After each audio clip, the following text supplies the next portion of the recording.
भोजन की व्यवस्था सबको अलग अलग दे दी। द्रौपदी से कहा तुम भोजन बनाना, युधिष्ठिर महाराज से कहा आप सबका स्वागत करना, अर्जुन से कहा सबको बिठाना, भीमसेन से कह दिया आप परस्कारी करना। अब भीमसेन को परस्कारी का क्यों मौका दिया बताएं कि जो ज्यादा खाता है ना वो ज्यादा खिलाता है। सबने अलग अलग व्यवस्था जम गई। फिर नंबर क्या लगा, सबने पूछा कि प्रभु आप क्या करोगे, हम तो सब काम में लग जाएंगे, आप क्या करोगे। तो मेरे कन्हैया ने कहा कि मैं ऐसा काम करूंगा कि उस काम से लोग दूर भगते हैं। कौन सा काम, सब खा करके जाएंगे, ना खिलाने वाला बड़ा ना खाने वाला बड़ा है। अरे सबसे बड़ा तो वो है कि खा करके जो गया ना उसकी पंगत के पत्तल उठा उठा करके एक तरफ पटक दे जा करके रख दे, वो सबसे बड़ा है। भगवान ने कहा मैं भोजन की पत्तल उठा उठा करके परसगारी करूंगा जाकर। ऐसा क्यों कि झूठा उठाने से नहीं खा रहे हो तो बताओ, खा रहे झूठा? पिता के पास में 100 बीघा जमीन थी, पिता ने कहीं बेची, कहीं राखी, कहीं कहीं करी, 70 बीघा छोड़ गया ने। पिता ने कह दिया बेटा से कि नाना जितनी हमसे खवाई उतरी हमने खा ली, अब तुम खा जो बची जो तुम खाओ। खा रहे कि नहीं खा रहा? फिर के गुरुजी हमने आज तक कोई को झूठो नहीं खाया। क्या कहा? हमने कोई को झूठो नहीं खाया। भगवान कह रहे मैं झूठा ही परसों खाओ।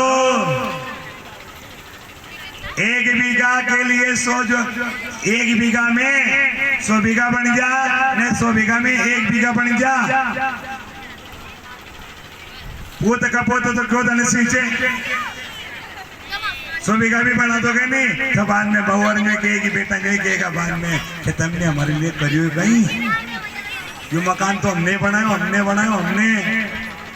तमन्ने के तो गारा का ठिकाना में नहीं था, हम आया नहीं जब हमने बनाया। वो पिता के नाना ये पगड़ी पड़ेगी तेरे, ये भी नहीं साड़ी मैंने दादा पण थारो घर की व्यवस्था जमाई पर क्या कह दिया, मकान बन गया हमने बनाया साहब, उनके पास में कहीं ठिकानों नहीं तो सब हमने बनाया। और ब्याह के नहीं करी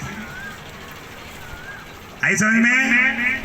अरे माँ सब्जी बनाएगी, दाल बनाएगी और बेटा भोजन कर रहा है और माँ ने सब्जी में थोड़ा नमक बढ़ गया और जैसे ही सब्जी का नंबर आया बेटा चिल्लाया। माँ ने पूछी क्या हुआ? माँ ये दाल के नहीं बने? माँने कह दी मैंने बने। तो बेटा 50 बार बोल सकता है और कहीं गलती से माँ ने कह दी कि श्रीमती ने बनाई तो फिर कि हाँ माँ बहुत बढ़िया बढ़िया अच्छी बनी। समझ लेना कि माँ के ऊपर अधिकार है, पिता के ऊपर अधिकार है, पर पत्नी अपना अधिकार। और एक बात और समझना, पत्नी